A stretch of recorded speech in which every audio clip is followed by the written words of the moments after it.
Hello and welcome to a new video, and today we are going to talk about global dashboards, and we are going to create our first global dashboard with our small fleet of 2 temperature and humidity devices. So let's go.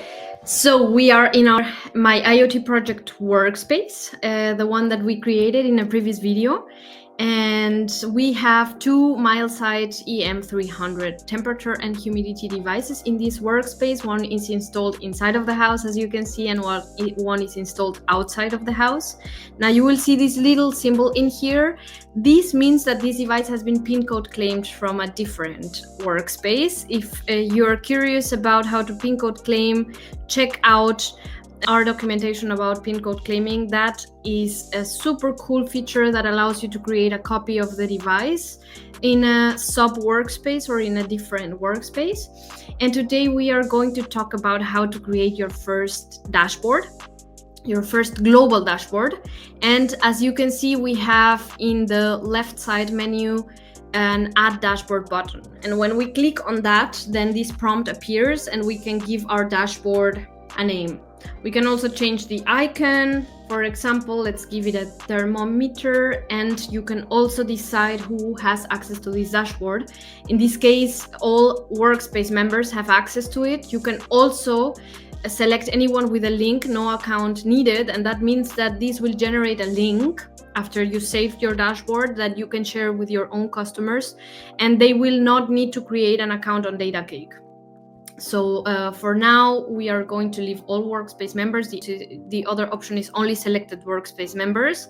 And then you can select who inside of the workspace gets access to it. For now, we don't have a lot of people. It's only me. So we are done. We are set. We are going to click on Edit Dashboard. And as you can see now, we have entered the Edit Dashboard mode.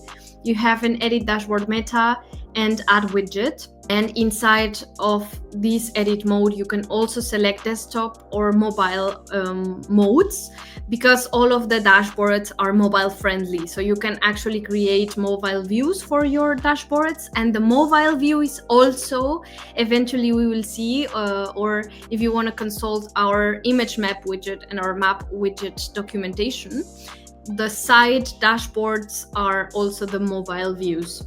And we also have copy paste of dashboards. That's a very useful tool when you are creating a lot of dashboards and a lot of sub workspaces, but we will get back to that in a later video probably. So we will add our first widgets, and we have a lot of options, as you can see in here. Now, what are our most beloved? We have chart widgets, which are showing trends over time, and you can select the time frame. Also, you can allow the customers to select a changing time frame. We have value widgets, which are showing a specific value, and you also have time range operations inside of them. And we also have image maps, which are allowing you to upload a photo of a place and display it as a digital twin or a very nice interactive way of showing your values of your devices. We have heat maps, which are also fairly new into the platform. And so let's just jump into it. We also have a table widget that allows you to display more of the data of your devices all at once. So for now, we are going to add a chart widget, and we are going to add inside of the chart widget both our devices, which is a great way of displaying data. Of course, we have the one that is outside. As you can see, it's been warm inside. And we select the value, the field temperature. On the label, you can say indoor temperature, for example. You can select it to be a line, and you can also change the thickness of the line. You can change the color of the line if you want. And you can select the axis. In this case, it's only one source for now, so we will leave it in there. And we also have different interpolation times. A lot of times the linear one is more than enough. And now we can select the second one. As you can see, now we have the search bar inside, because it can be that you have thousands of devices or hundreds of devices in your workspace, and you have to find things in an easier way, so you can type in the name or the number of your device.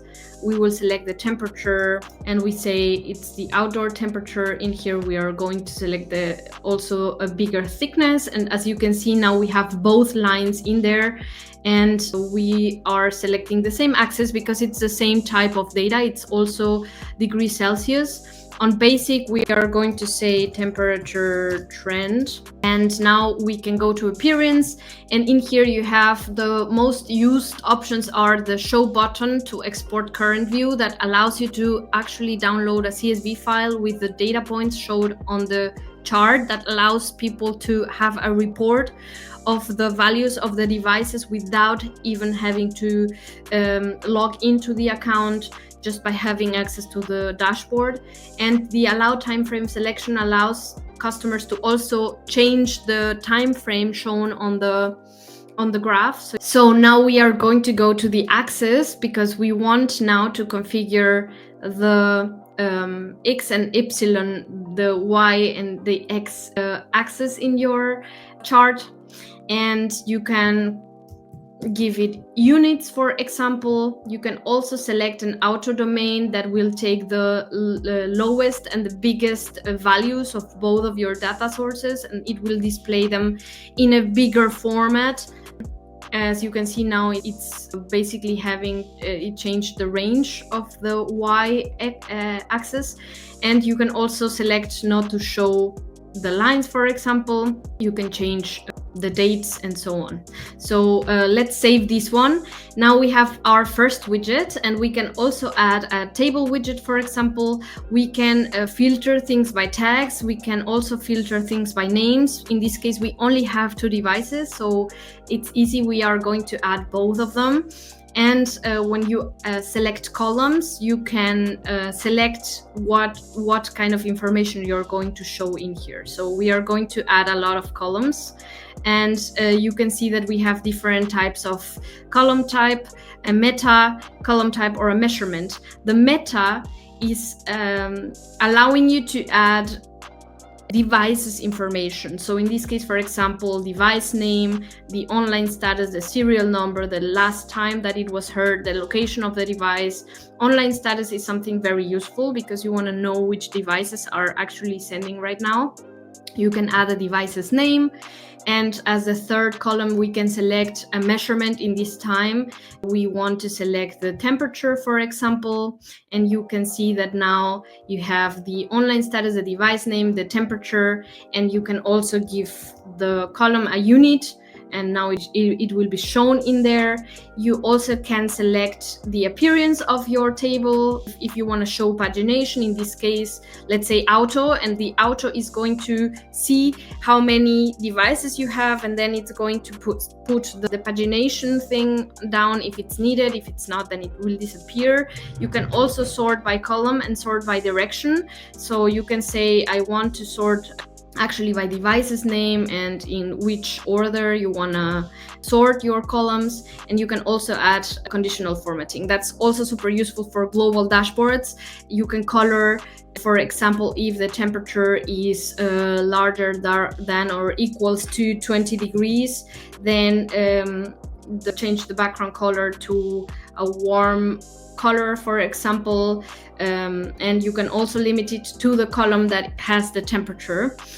So now we are going to save our table widget, and now let's go to the value widget, which is another beloved one. So we are going to now display, for example, for the temperature field, we are adding the device, the first one, the temperature, and the unit, and we want to show a gauge, for example. In this, we want to add a little bit of color. So we want to say if it's close to 0 degrees, then it's very cold, and if it's close to 40 degrees, then it's quite warm.